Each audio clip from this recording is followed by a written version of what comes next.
Of God present, let us pray. Father, Mother God, we give thanks for this opportunity to open ourselves to the tribulation, the challenges of our own lives and the lives of others.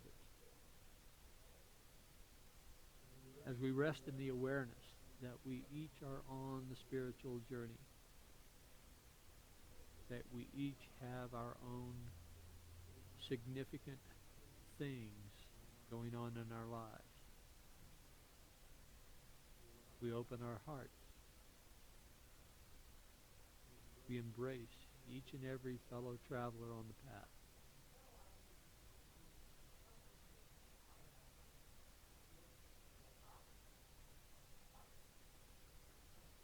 We extend them this loving energy.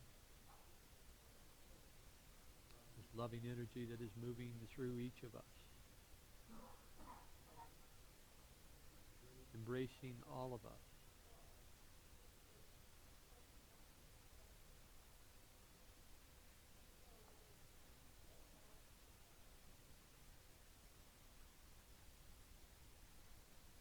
And for this awareness of your love, for this awareness of our opportunity to extend your love in this moment, we give thanks. And so it is that together we say, Amen. Well, playing to our passion. First of all, and Kay is not here. She's in California. She's at a retreat in California. But I want to extend my thanks to her for the message that she delivered last week. It was well presented. It was from her heart, and it was this creative spark that is continually moving in us, allows us to be the artists of our own lives. And I love the message, and I very much appreciate her stepping into the maw and delivering that to you. And I'd like to launch from that platform. During her talk, she spoke of bringing your passion with you. And I'd like to talk about passion this morning. I'd like to talk about how we can discover our passion and how we can allow that passion to drive us in our lives, or at least to energize us in our lives. One of the problems that we have is that we each have the opportunity to express passion. Oftentimes, that passion is expressed in a contrary way. We get into a disagreement, and we are very passionate about what our position or what our opinion is, and we allow that passion to overwhelm our awareness of our relationship with each other. Voices raised, raised voices are met with other raised voices, and we find ourselves with the passion driving us into a position that is contrary to our true nature, contrary to our desired state of mind. So this is about how we identify our passion and how we use it to move in a positive direction, to use it as an energizing force in our lives. As some of you may know, my daughter Shannon just got a job. Yay! We may have our downstairs to ourselves again. That's not going to happen immediately, but and I can assure you that when that does happen, I'm going to be here with tears in my eyes, because they have moved away and into whatever their domicile is going to be. But thankfully, she has a job here locally, and she, as some of you know, she got her degree last year in early childhood education, and she decided when she was coming up to this question of, do I want to do student teaching, she realized that teaching was not for her in this day and age. She was totally turned off by the idea of the administrative stuff that goes into teaching today. But she very much wanted to continue in the field of early childhood education. Turns out that a professor of hers, one that she very much liked in school, this professor was a co-founder of an agency in Colorado that subcontracts with the state to license and monitor child care facilities. Turns out that child care facilities is right in the wheelhouse, in Shannon's wheelhouse. She was very much interested in that early childhood education. And so she got this job with this agency where they license and monitor the child care facilities up and down the Front Range. Now, there's positive to that and there's negative to that. The positive to that is she has a very a very significant opportunity to help the lives of these children in child care. The downside to that is that she is absolutely convinced that she's never going to put her children in child care. So I guess I'm going to be a granddad for a while longer anyway. But the passion that she brings into this job is going to be very useful for her as long as she's able to leave work at work. If she starts bringing work home, then that's going to be a challenge for her. And it's her passion that needs to be funneled, directed in the proper direction in order for that to happen. So I'll send her the link, the YouTube link for this talk. So the opportunity that she has is one of leveraging the passion that she has for early childhood education into an appropriate channel. And I think that we each have that opportunity. Every one of us. You may say, well, I've got a lot of miles under the soles of my shoes, and I'm pretty much done with this thing of finding my passion. Well, au contraire. We are alive, we are breathing, we are constantly changing.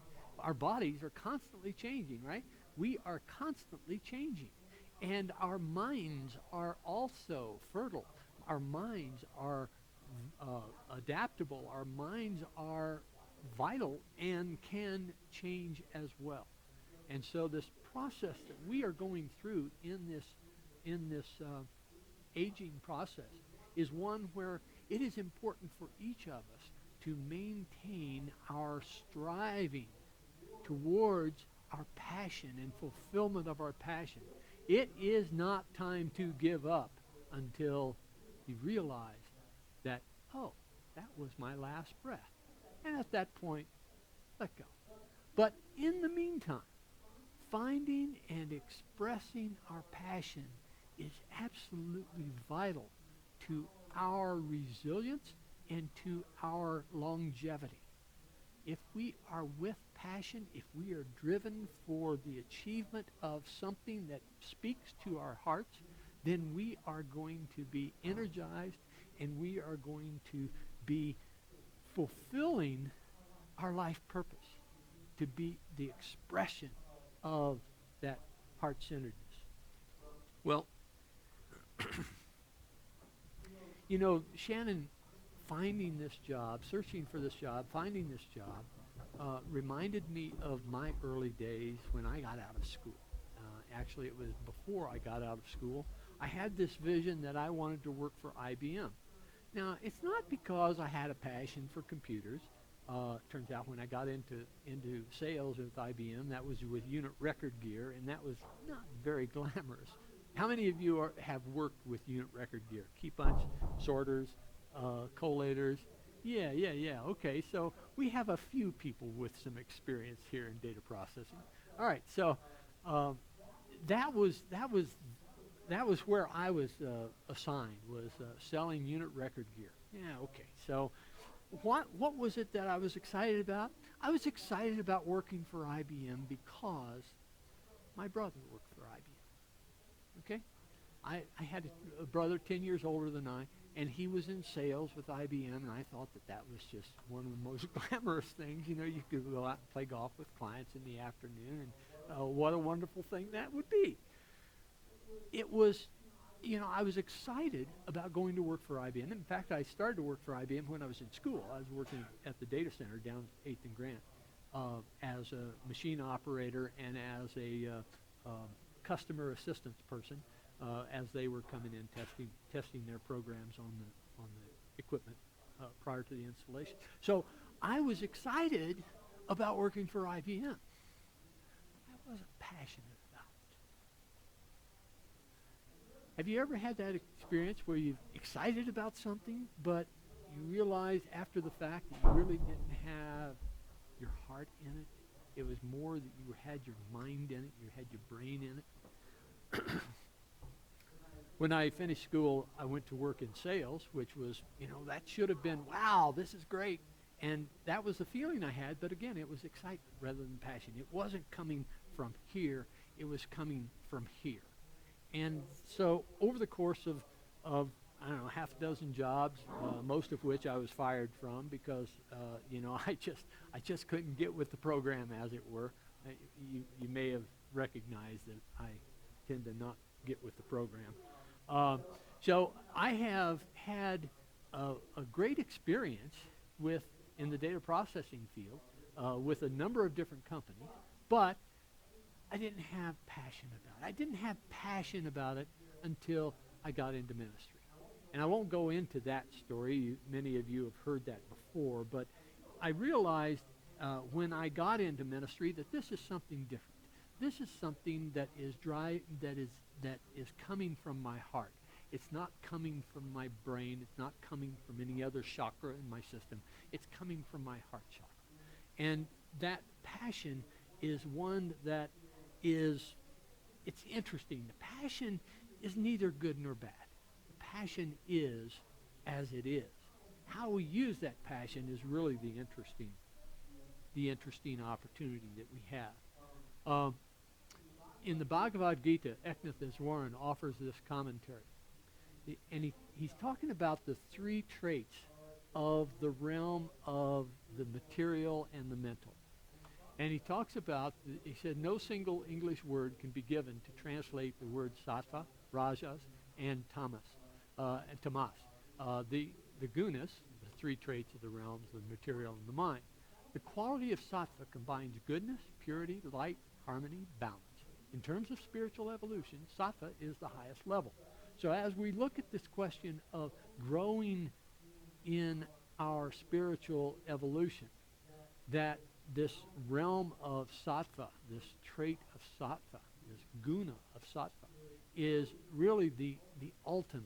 Okay, that's where we're headed to. Purity, light, balance, harmony. Rajas is energy, or on the human level, passion, which can be both good and bad. In personality, rajas may express itself in anger, hatred, or greed. And that oftentimes is how passion comes forth for us.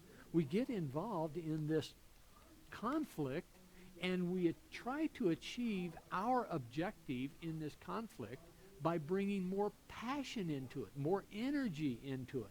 And that rarely works. But it also provides motivation and the will to act.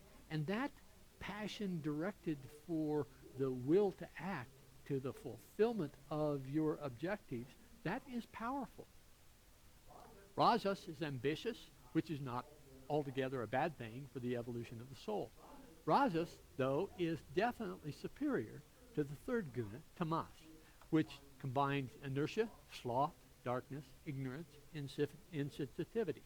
So the Bhagavad Gita is one of the fundamental text of the Hindu tradition.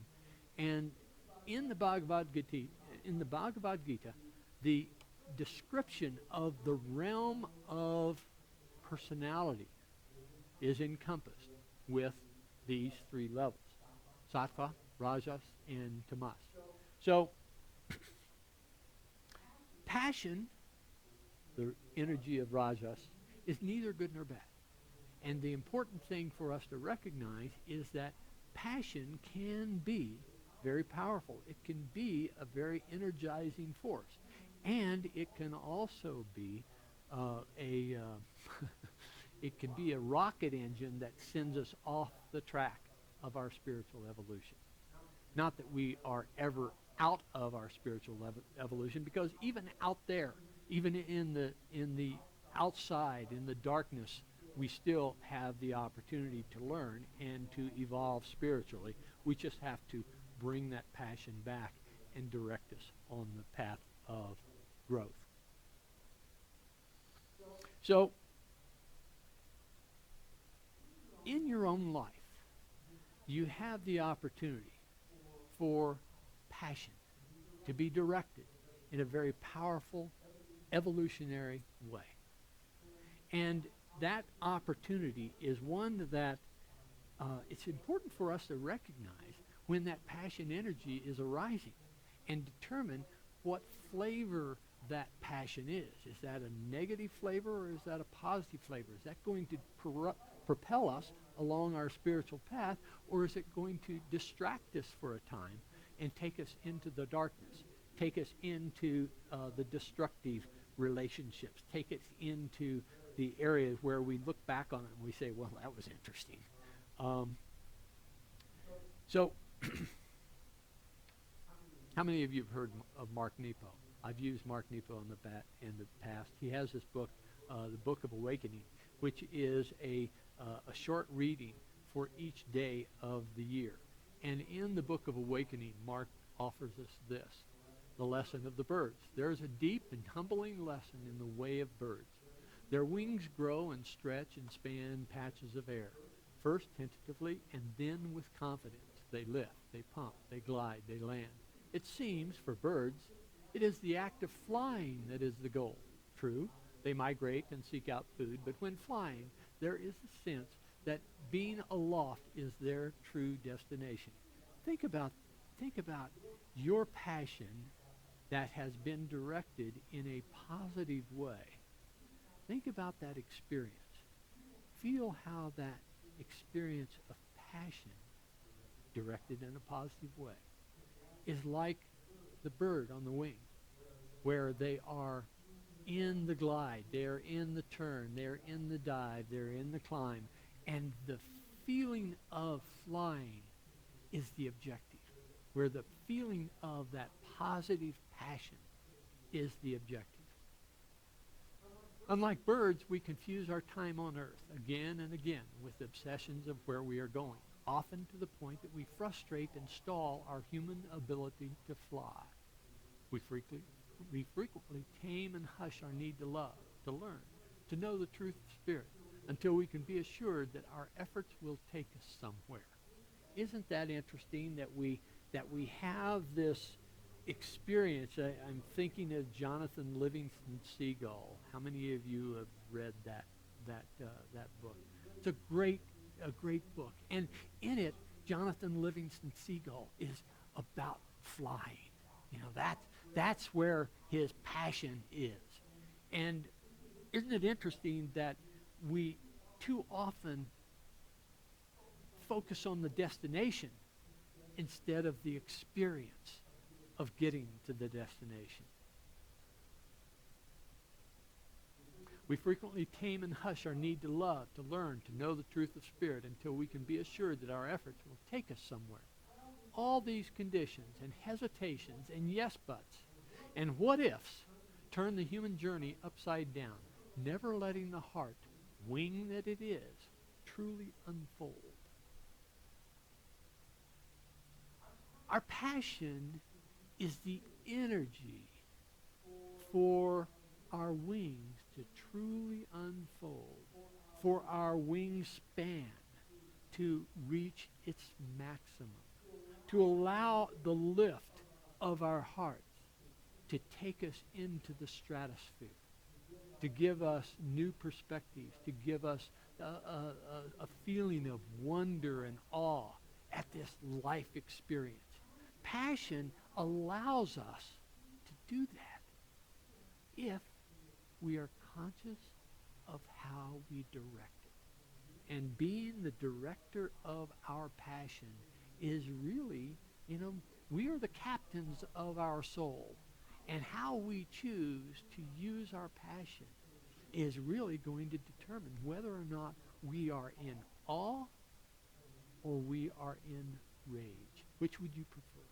To be in awe, to see the magnificence of this life that we are participating in, or to be in rage, conflicted,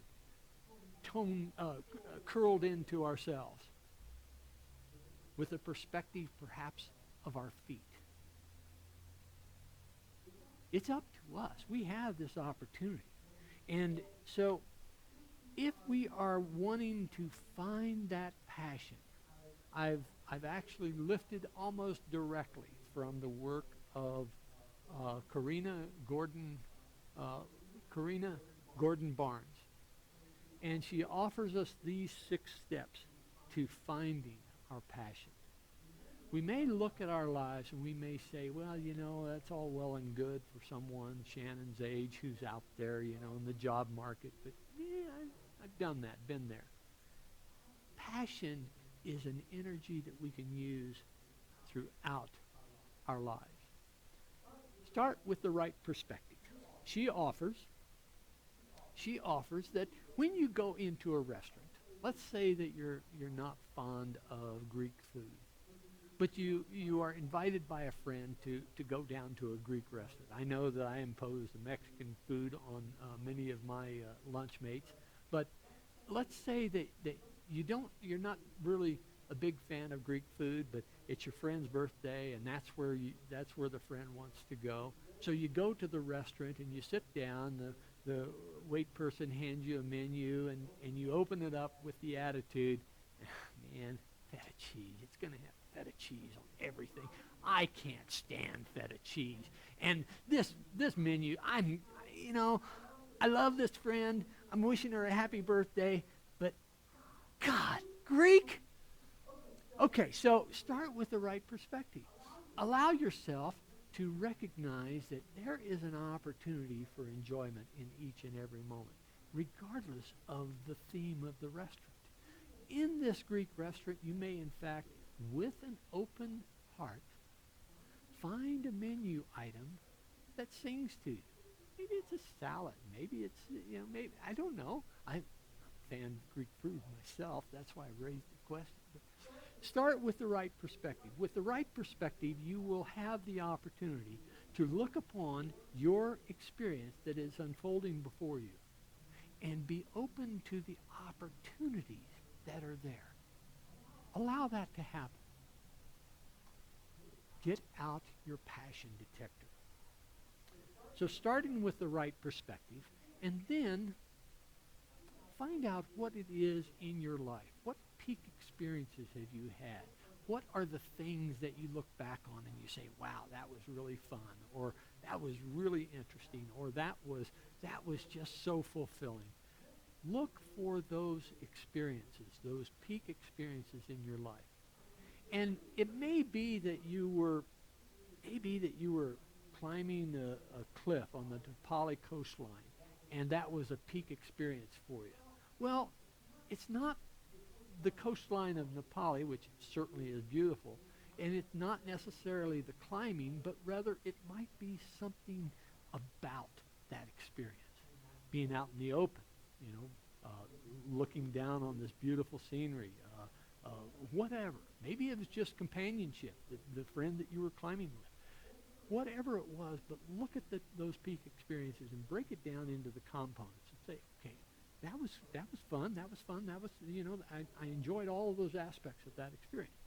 So look at the components of the experiences that you've had where you felt fulfilled and excited, uplifted.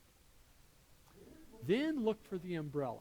You may have a half a dozen different experiences that you look back on that were peak experiences. And you've broken those down into their elements, and you look at this umbrella, and you look for the umbrella, and the umbrella is that which embraces all of those aspects. What is it about all of those aspects that I found compelling? Then discern between that which is a hobby, and for those of you in the career realm, for that which is a hobby, and those things which are, useful and there's a market for. Whether or not you're in the job market, being able to discern that which is going to fulfill you and that which is just going to excite you may be the distinction between hobby and profitable endeavor. Maybe the fulfilling aspects are not the same as the exciting aspects. Discern between those. And then expect the mutiny. There's going to be voices in your head that are going to say, I've tried that before and it didn't work. Or the voices in your head, oh man, people are going to look at that and they're going to say, what in the world were you thinking? Or you're going to look at that down the road and say, what in the world were you thinking?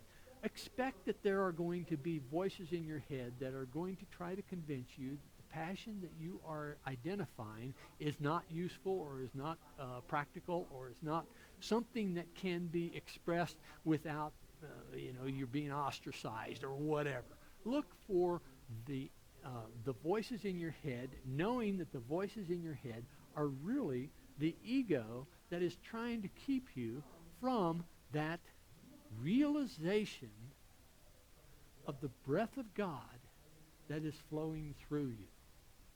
That breath of God, or enthuse in the Greek, that enthusiasm, that breath of God that comes through you, that expresses as a passion, is a way for you, properly directed, to reach higher in your evolution, to move from the rajas into the sattva, to move from that realm of personality into that domain of realization of your oneness.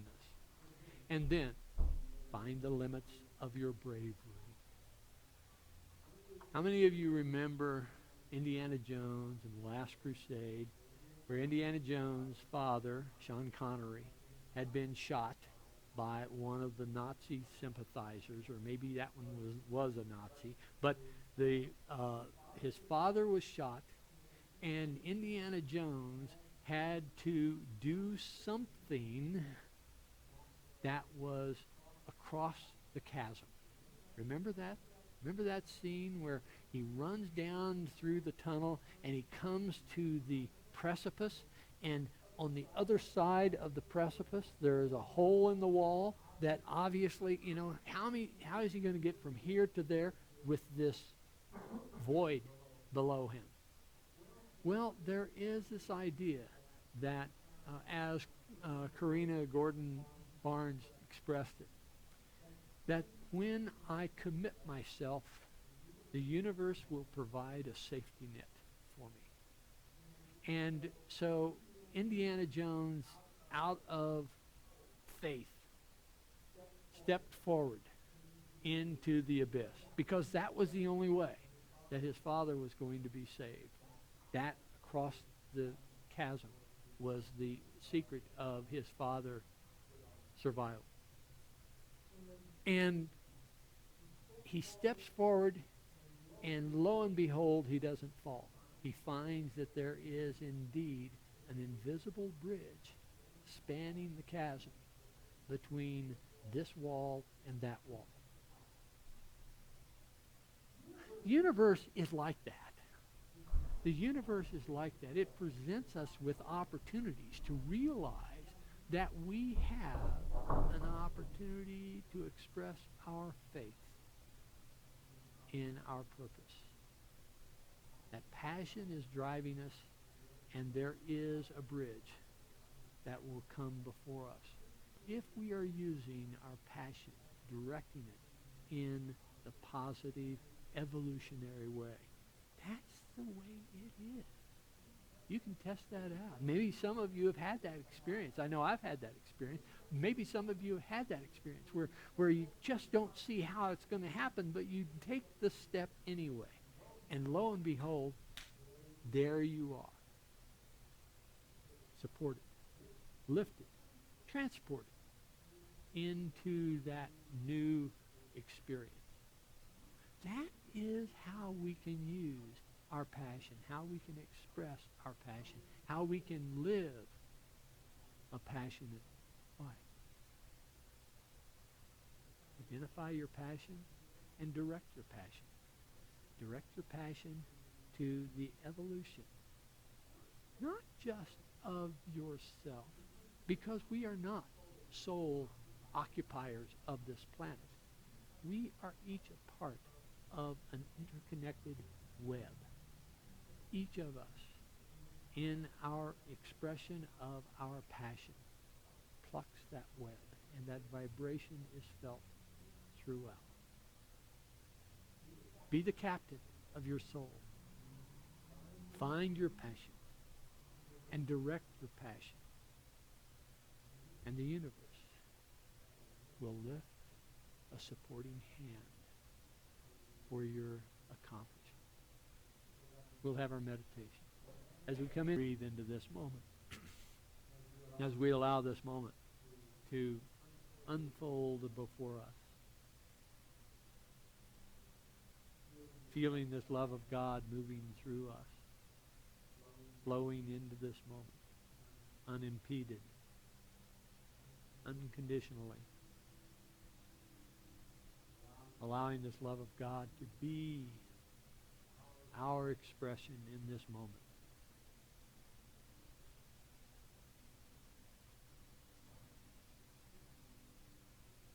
We breathe into that feeling of being the expression of God in this moment.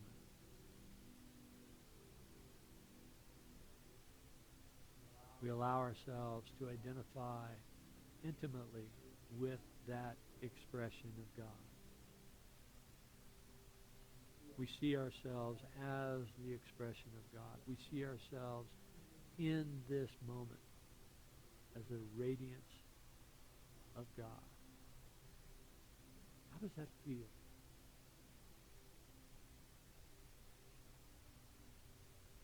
Feel how that feels. Get that really clear in your mind, how that unconditional love moving through you elevates you, expands you.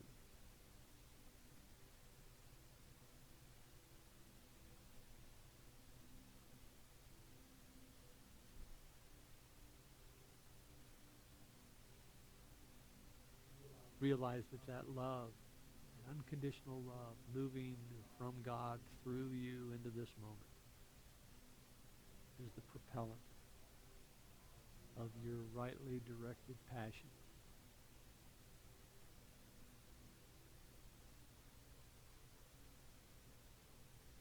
Loving your neighbor as yourself. Loving God with all of your heart.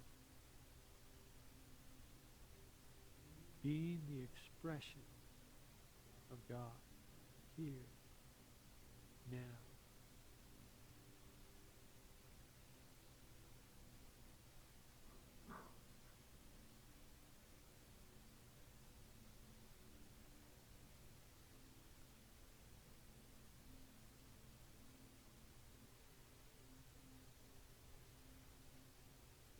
As we breathe into that realization, we breathe into that experience, bringing that experience forward with us as we move about our day.